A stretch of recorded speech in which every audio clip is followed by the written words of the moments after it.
And viewers, on to the top focus this morning. US President Donald Trump has revealed that he is planning to engage in talks with Iran amid rising tension.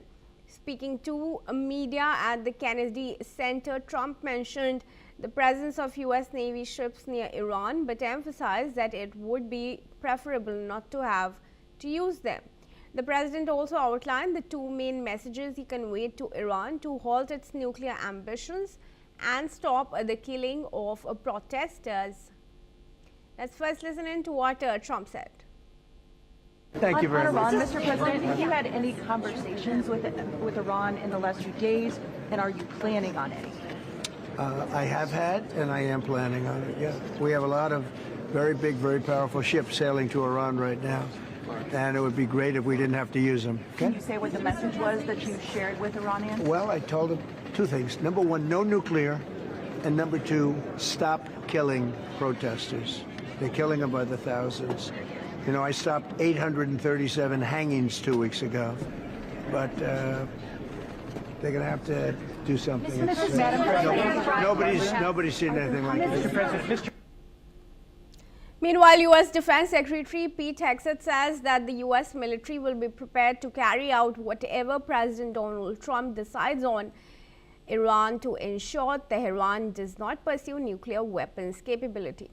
U.S.-Iranian tensions soared following a bloody crackdown on protests across Iran by its clerical authorities in recent weeks. He has said that the U.S. would act if Tehran resumed its nuclear program after the June airstrikes by Israeli and U.S. forces on key nuclear installations. Let's listen to what he had to say. Well, Mr. President, you had to, like so many other cabinet members have referenced, rebuild the perception of America. And at the Department of War, that meant reestablishing deterrence.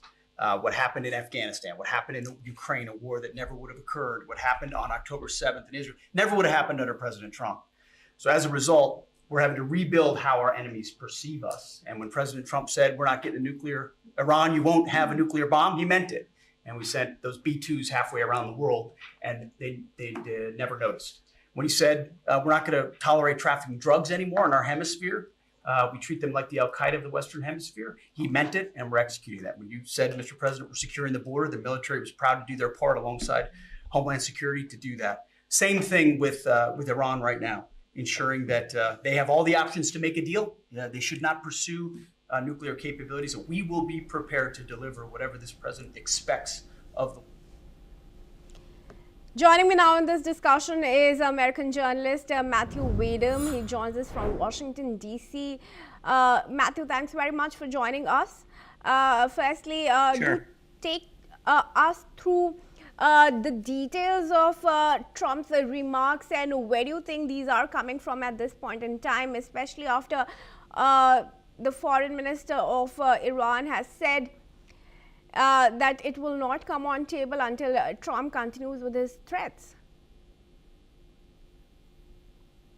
Well, I think what President Trump has said is that Iran better stop killing protesters, that this is not acceptable behavior, and that an armada is en route to Iran, Iranian waters, as we speak, and this implies that the United States is considering taking military action against Iran. What that action may actually consist of isn't really clear to anybody. Only Donald Trump knows what he wants to do. But I think that since a few months ago he bombed, he obliterated the bulk of Iran's nuclear program, that his statement should be taken seriously.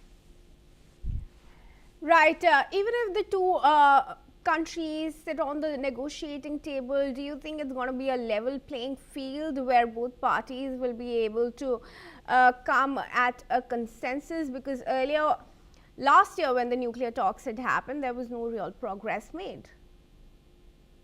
Well, I don't think the United States views the Islamic Republic of Iran as its equal. So I don't see how there could possibly be a level playing field. If you mean, are they going to have, thorough discussions? I'm sure they are, but there are a lot of things that are not negotiable for the American government, and that is the Islamic Republic of Iran can't keep killing people indiscriminately who oppose it. Right now, in the latest crackdown, I've seen credible reports of people killed during protests of around 30,000, though 30,000 people killed, but there are other reports saying it could be, upwards of 100,000 or 120,000. I'm not sure if those are credible, but these reports are circulating. And, Iran has been a long-time adversary of the United States, especially since the Iranian government, the revolutionary government, seized those American hostages and held them for 444 days during the Jimmy Carter administration, and then released them on the first day of President Ronald Reagan's administration. So, they're going to have talks, but I think that the main things that the United States wants are not negotiable. Would the question is, would the Trump administration allow the mullahs to remain in power as long as they stop killing people? I find that hard to believe. I think that Donald Trump is committed to regime change in Iran, and I suspect that the Iranians can't talk themselves out of this problem. Right, Matthew, stay on with us as we proceed. There's some more news coming in now, viewers. US President Donald Trump has also confirmed that